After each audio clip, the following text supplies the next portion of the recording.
Entering the Dharma Realm Part 1 Chapter 39, E. Continued, E. From the place of that thus come one, I heard of this Dharma door. I received, upheld, and recited it. I mindfully recollected it, and held it in contemplation.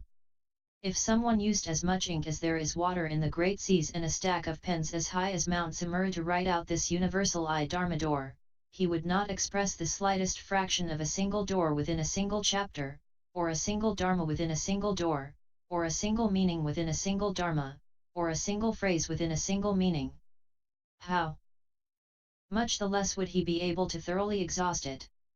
Good man, I have lived at that Buddha's place for 1200 years, receiving and upholding this universal I-Dharma door.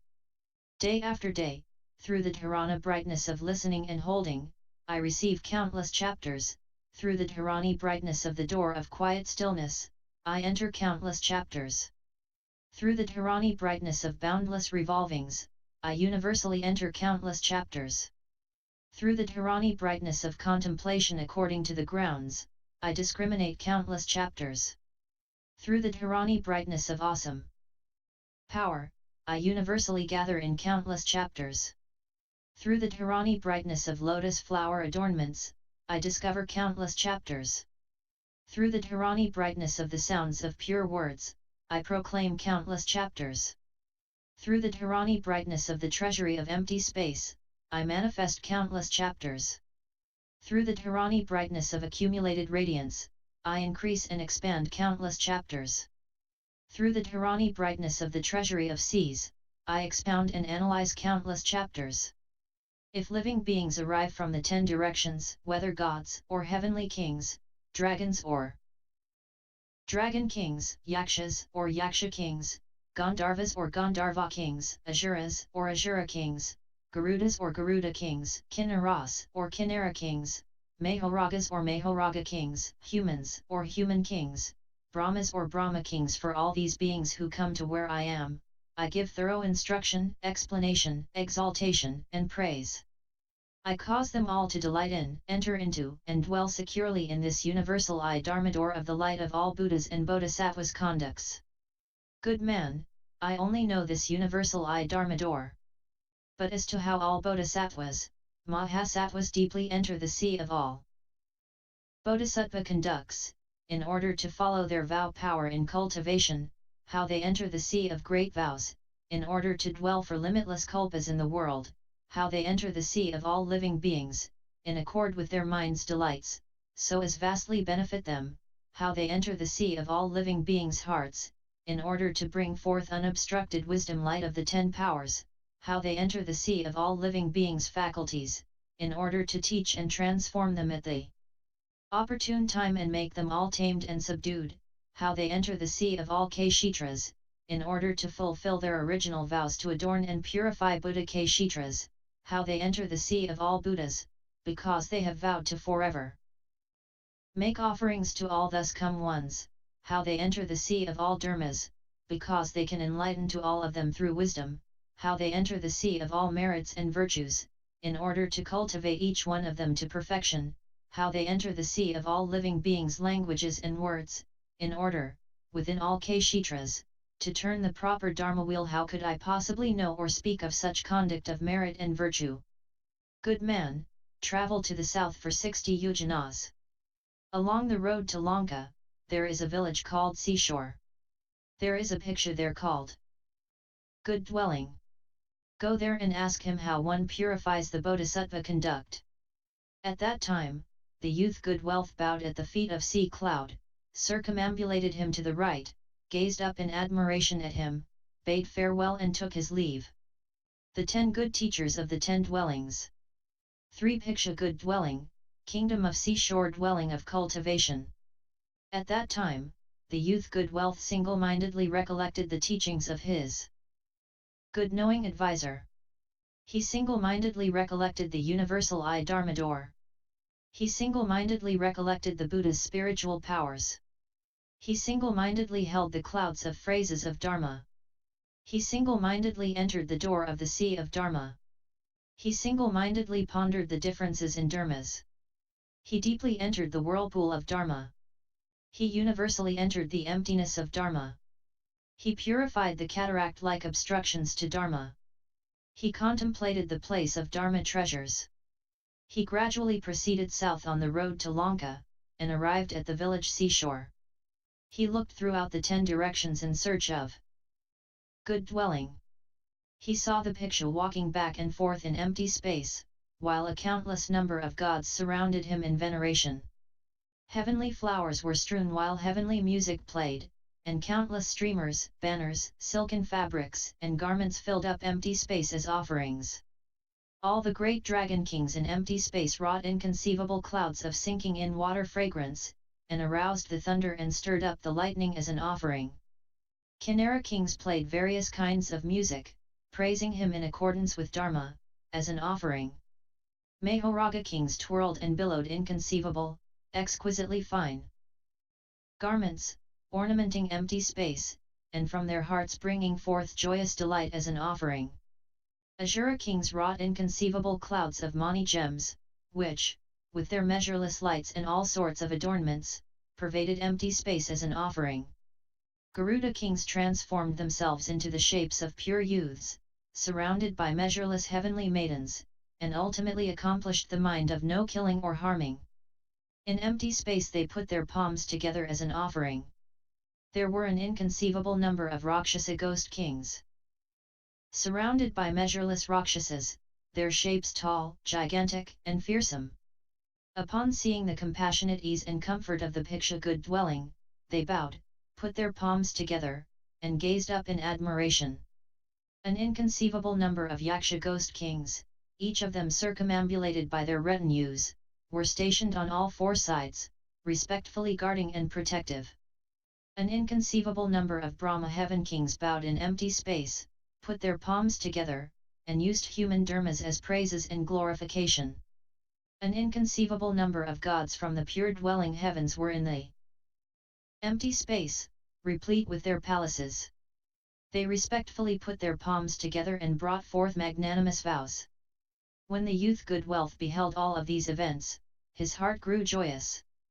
Putting his palms together and respectfully making obeisance, he said, "Sagely one, I have already brought forth the resolve for anuttarasamyaksambodhi. However, I still do not know how a bodhisattva cultivates Buddha-dharmas, how he accumulates Buddha-dharmas, how he becomes endowed with Buddha-dharmas, how he becomes saturated with Buddha-dharmas, how he increases and grows in Buddha-dharmas, how he unites and gathers in Buddha-dharmas, how he brings Buddha-dharmas to the ultimate, how he purifies and regulates Buddha-dharmas, how he profoundly purifies Buddha-dharmas, how he penetrates Buddha-dharmas. I heard that the sagely one is adept at guiding and teaching. I wish you will compassionately tell me how a bodhisattva never gives up seeing the Buddhas, but forever diligently cultivates where they are, how a bodhisattva never forsakes other bodhisattvas, but shares with them the same good roots, how a bodhisattva does not renounce Buddha-dharmas, but obtains understanding and certification from wisdom, how a bodhisattva does not renounce great vows, but can universally benefit all living beings, how a bodhisattva does not renounce the multitude of conducts, but dwells throughout all kalpas without his mind becoming tired, how a bodhisattva does not renounce the Buddha kshetras, but universally adorns and purifies all worlds, how a bodhisattva does not renounce the Buddha's powers, but knows and sees the thus come one's ease and comfort, how a bodhisattva does not renounce conditioned existence and yet also does not dwell in it, but universally in all destinies of existence, just like transformations, makes appear the undergoing of birth and death and cultivates the bodhisattva conduct, how a bodhisattva does not renounce hearing the Dharma, but can completely comprehend and receive the proper teachings of all Buddhas, how a bodhisattva does not renounce the light of wisdom, but universally enters the place of operation of wisdom of the 3 periods of time. At that time, the Bhikshu good dwelling said to good wealth, "Good indeed. Good indeed. Good man, you have already brought forth the resolve for anuttarasamyaksambodhi, and now you have furthermore brought forth the resolve to inquire about Buddha-dharmas, the dharmas of all wisdom, and the dharmas of the self-produced. Good man, I have already accomplished an unobstructed liberation door of a bodhisattva. Whether in coming or going, in moving or stopping, I can consider accordingly. I cultivate and contemplate and immediately obtain a wisdom light, which is called ultimate non-obstruction. Because I have attained this wisdom light, I know of the activities in the minds of all living beings without obstruction. I know of the deaths and births of all living beings without obstruction. I know of the past lives of all living beings without obstruction. I know all the events of living beings in future kalpas without obstruction. I know all the events of living beings in the present period, without obstruction. I know all the varieties of languages, speech, and sounds of all living beings, without obstruction. I resolve the doubts and questions of all living beings without obstruction. I know all the faculties of living beings without obstruction. According to when all living beings should be transformed, I can go and attend to them without obstruction. I know all kshetras, lapas, muhurtas, time periods of days and nights without obstruction. I know the successive flowing and turnings of the sea of the 3 periods of time, without obstruction. My body can travel everywhere to all Buddha kshetras of the 10 directions without obstruction. Why is this? Because I have attained the psychic power of non-dwelling and non-doing. Good man, upon attaining the power of such spiritual penetrations, I can course in empty space, or walk, or stand, or sit, or recline. I can conceal or reveal myself. I can manifest one body or manifest many bodies. I can penetrate through walls as if through empty space. Within empty space, I sit in full lotus and come and go at ease, just like a bird in flight. I can enter into the earth, as though it were water. I can tread on water as though it were earth. From the upper and lower parts of my body, I can universally emit smoke and flames like a big burning fire, or at times I quake all of the great earth. At other times my hands touch the sun and moon. I manifest a body that is tall enough to reach the Brahma palaces, or manifest burning incense clouds, or manifest jeweled flaming clouds, or manifest transforming clouds, or manifest brightness net clouds, all of them vast and great, covering the 10 directions. Or within one thought I can travel east through 1 world, 2 worlds, 100 worlds, 1,000 worlds, 100,000 worlds, to the extent of measureless worlds, to the extent of ineffably ineffable worlds, or I can traverse worlds in number like dust motes in Jambudvipa, or traverse worlds in number like dust motes within ineffably ineffable Buddha kshetras. And within all these Buddha countries, before the Buddhas, world-honored ones, I listen to them speak the Dharma. Within each of those Buddhas' places, I manifest as many different bodies as there are dust motes in limitless Buddha kshetras. From each body I rain down clouds of offerings in number like dust motes in limitless Buddha kshetras. Specifically, clouds of all flowers, clouds of all incense, clouds of all garlands, clouds of all powdered incense, clouds of all paste incense, clouds of all canopies, clouds of all garments, clouds of all banners, clouds of all streamers, and clouds of all curtains. I make these offerings with clouds of all bodies. I receive and uphold everything that each thus come one proclaims. I remember all the adornments in each country. As it is in the east, so too, in the south, west, north, and 4 intermediate directions, above and below, it is the same way. Within all of these worlds, if there are any living beings who see my form, they all will certainly attain anuttarasamyaksambodhi. I can clearly see all the living beings in all of these worlds. According to whether they are large or small, superior or inferior, suffering or joyous, I manifest in a form similar to theirs to teach and transform them and bring them to accomplishment. If there are living beings who draw near to me, I will cause them all to dwell securely in this Dharma door.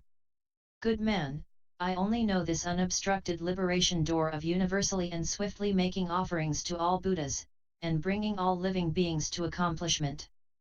But as to how all Bodhisattvas hold the precepts of great compassion, the precepts of paramita, the precepts of the great vehicle, the precepts of connection with the Bodhisattva path, the precepts of non-obstruction, the precepts of not retreating and not falling, the precepts of not abandoning the Bodhi mind, the precepts of constantly using Buddha dharmas as one's basis, the precepts of being attentive to all wisdom, the precepts of being like empty space, the precepts of depending on nothing within all worlds, the precepts of no loss, the precepts of no deficiency, the precepts of no lack, the precepts of no admixture, the precepts of no turbidity, the precepts of no regret, the precepts of purity, the precepts of being apart from dust, the precepts of being apart from filth. How could I possibly know or speak of all of their merit and virtue?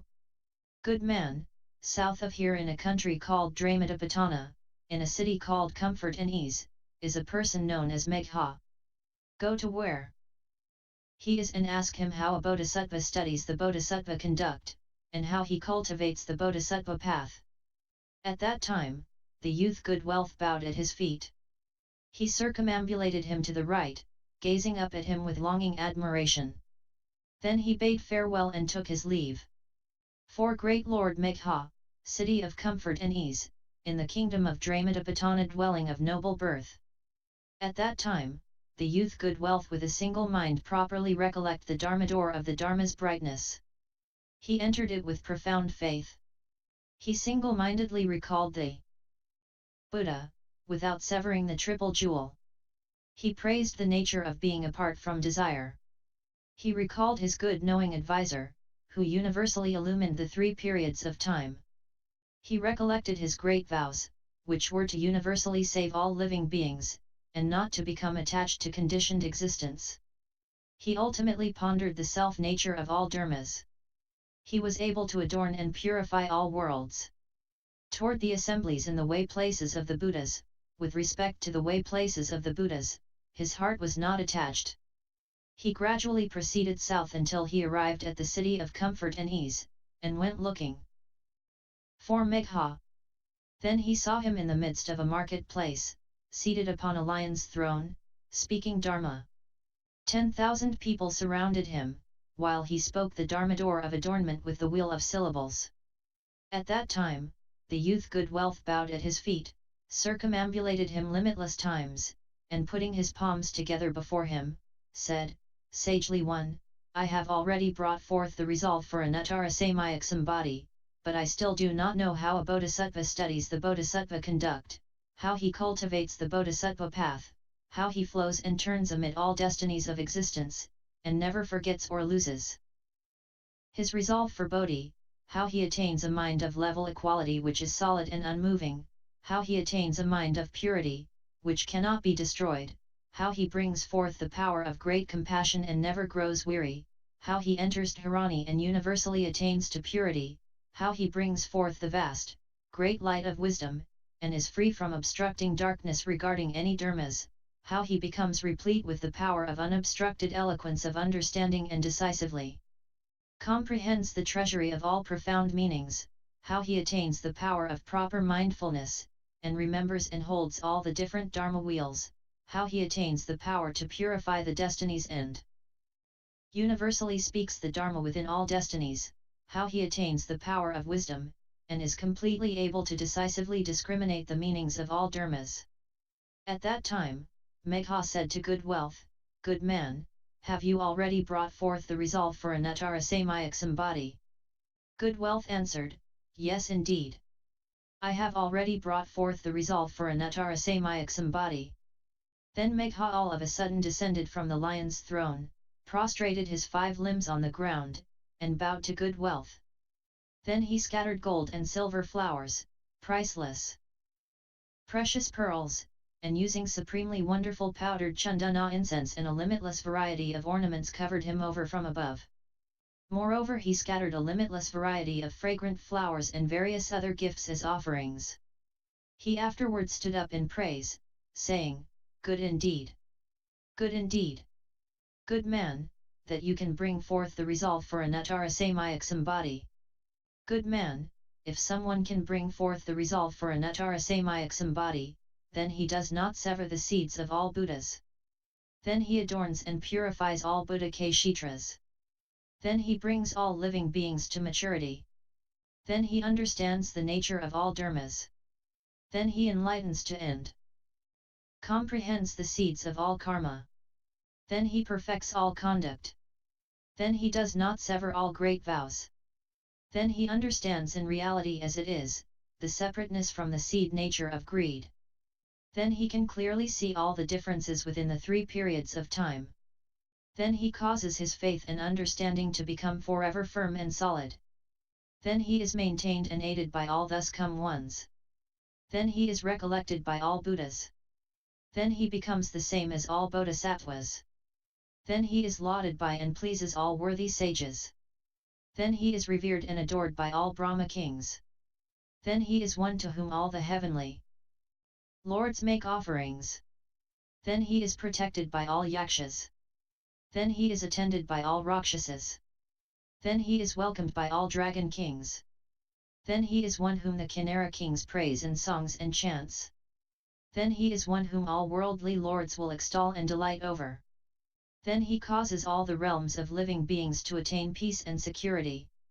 That is to say, by causing them to renounce the evil destinies, by causing them to escape from the places of difficulties, by severing the root of all poverty, by giving rise to the bliss to all gods and humans, by encountering and drawing near to good knowing advisors, by listening to vast, great Dharma, receiving and upholding it, by bringing forth the Bodhi resolve, by purifying the Bodhi resolve, by illumining the Bodhisattva way, by entering into the wisdom of a Bodhisattva, and by dwelling on the grounds of a Bodhisattva.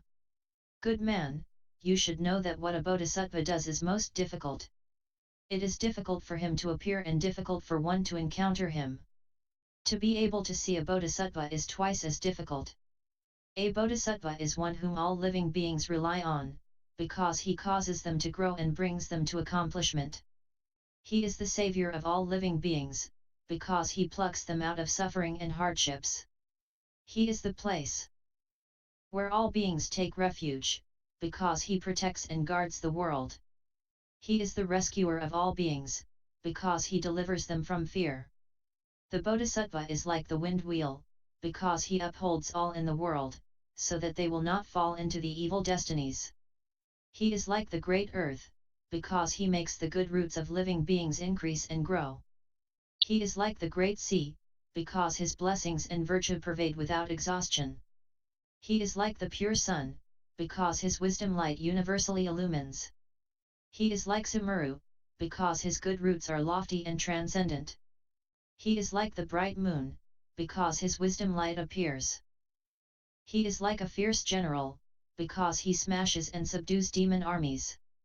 He is like an imperial lord, because within the city of Buddha dharmas he obtains sovereignty. He is like a blazing fire, because he burns up living beings' thoughts of self and love. He is like a great cloud, because he lets fall limitless wonderful Dharma rain. He is like the timely rain, because he causes all the roots and sprouts of faith of living beings to increase and grow. He is like a boatman, because he navigates the Dharma sea, landing at a haven. He is like a bridge, because he can cause one to cross over the sea of birth and death. Megha, upon thus praising good wealth, caused all the Bodhisattvas to become delighted.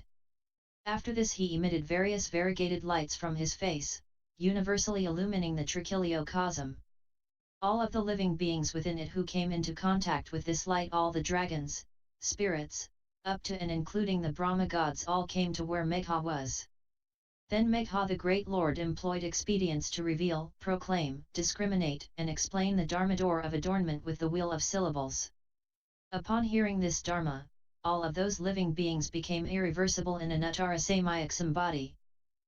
At that time Megha returned and ascended his seat, and said to good wealth, "Good man, I have attained the wondrous sound Dharani.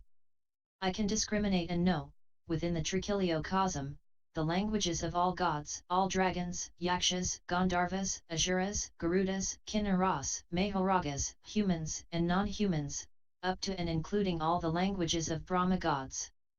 As it is with this Trichiliocosm, so too, throughout the 10 directions, in countless, up to and including, ineffably ineffable worlds, it is all the same way. Good man, I only know this Dharma door of a Bodhisattva's wondrous sound Dharani light. But as to how all Bodhisattvas, Mahasattvas can universally enter the seas of all living beings' various thoughts, the seas of all their various creations, the seas of all their various names and terms, the seas of all their various words and languages, and how they can universally enter into speaking the seas of all profoundly secret Dharma phrases, into speaking the seas of all ultimate Dharma phrases, into speaking the seas of all Dharma phrases in which one condition can encompass all that is conditioned within the three periods of time. Into speaking the seas of superior Dharma phrases, into speaking the seas of the utmost superior grade of Dharma phrases, into speaking the seas of differentiated Dharma phrases, into speaking the seas of all differentiated Dharma phrases, how they can universally enter into the seas of all worldly incantations, the wheel of adornment with all sounds, and the limit of the wheel of all differentiated syllables. How can I possible know or speak of such merit and virtue? Good man, south of here in a village called the Grove of Dwelling, is an elder called Liberation.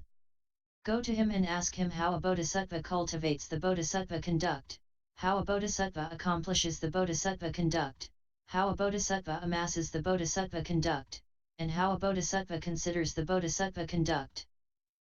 At that time, because of his good knowing advisor, the youth good wealth brought forth deep esteem towards the Dharma of all wisdom.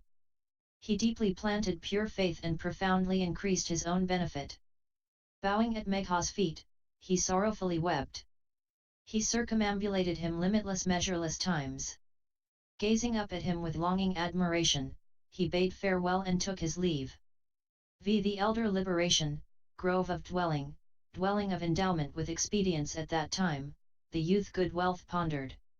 All Bodhisattvas Dharani door of adornments with the light of unobstructed understanding. He deeply entered all Bodhisattvas door of the seas of languages. He recollected all Bodhisattvas door of knowing fine and subtle expedients for all living beings. He contemplated all Bodhisattvas door of the pure mind. He accomplished all Bodhisattvas door of the light of good roots. He purified and regulated all Bodhisattvas door of teaching and transforming living beings. He understood clearly all Bodhisattvas door of wisdom that gathers in living beings. He solidified all Bodhisattvas door of vast, great determination and inclinations. He abided in and maintained all Bodhisattvas door of supreme determination and inclinations. He purified and regulated all Bodhisattvas door of the various profound faiths and understandings.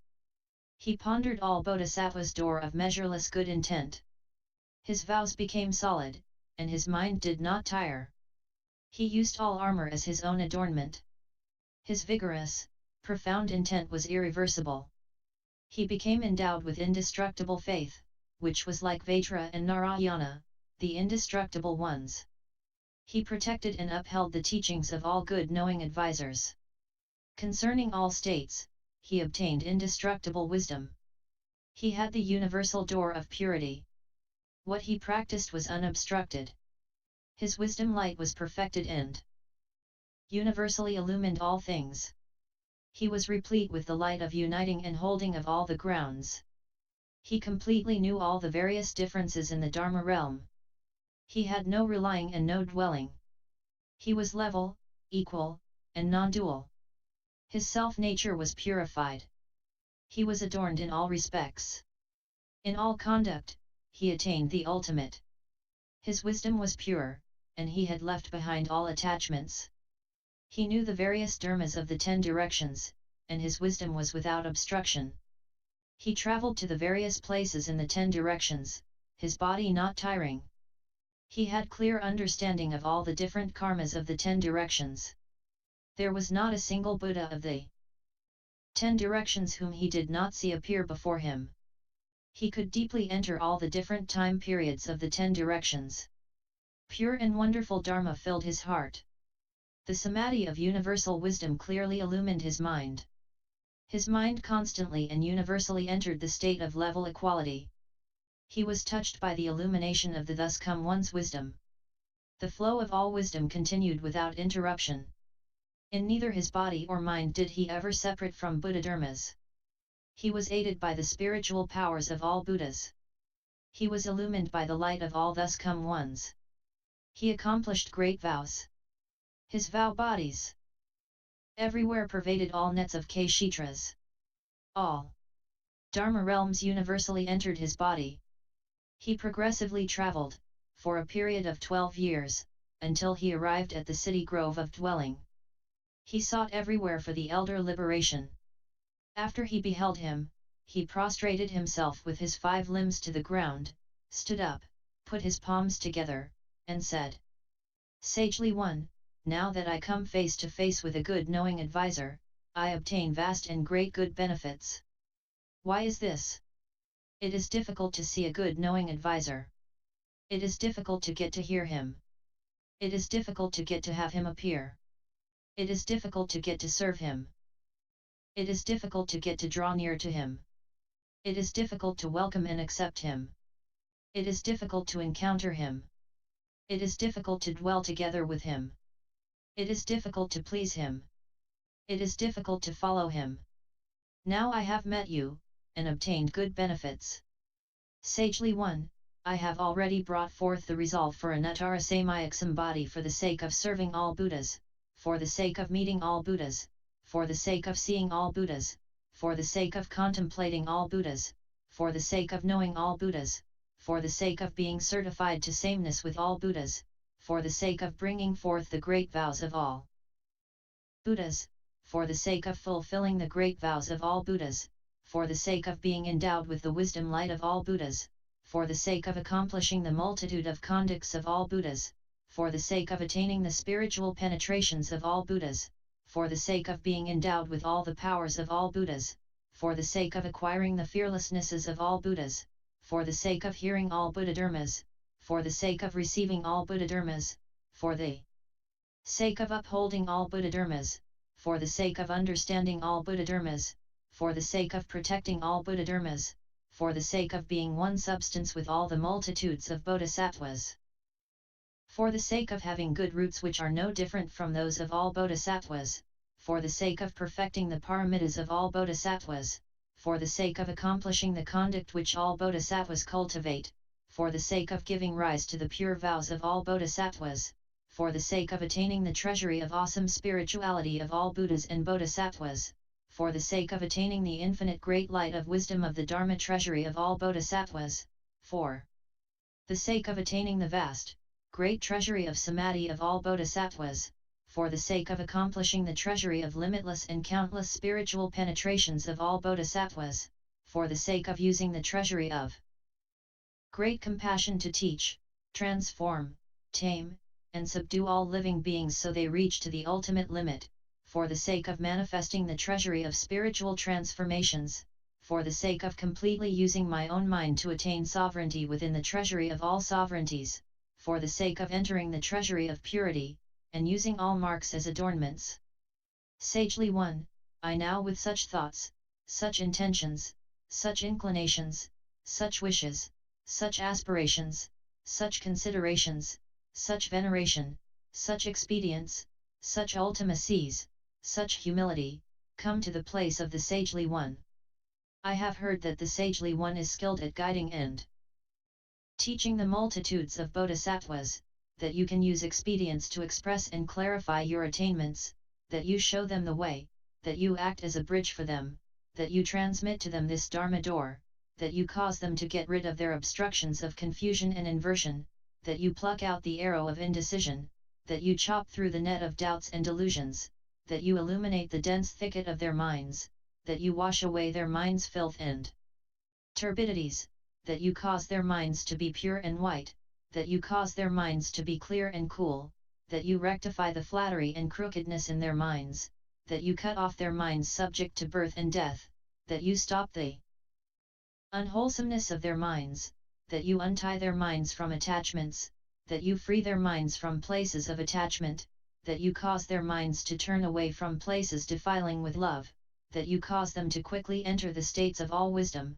that you cause them to swiftly arrive at the city of unsurpassed Dharma, that you cause them to dwell in great compassion, that you cause them to dwell in great kindness, that you cause them to enter the Bodhisattva conduct, that you cause them to cultivate the doors of samadhi, that you cause them to enter certification to the positions, that you cause them to contemplate the Dharma nature, that you cause them to increase in their power, that you cause them to cultivate practices, so that universally with regard to everything, their minds will be level and equal. I only hope that the sagely one will proclaim for me how a Bodhisattva studies the Bodhisattva conduct, how he cultivates the Bodhisattva path, and how, according to that which he practices, he swiftly attains to purity and quickly comes to understand.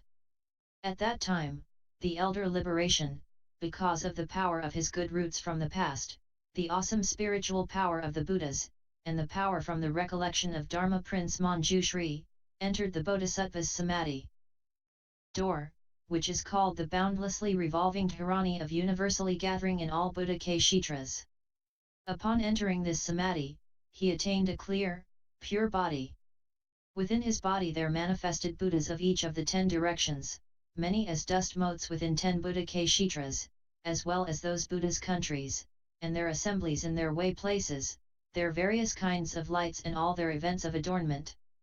There also manifested the spiritual penetrations and transformations that these Buddhas practiced in the past, all of their great vows, their dharmas that aid the way, all of their practices of escape, their purifications and adornments. Continued, F.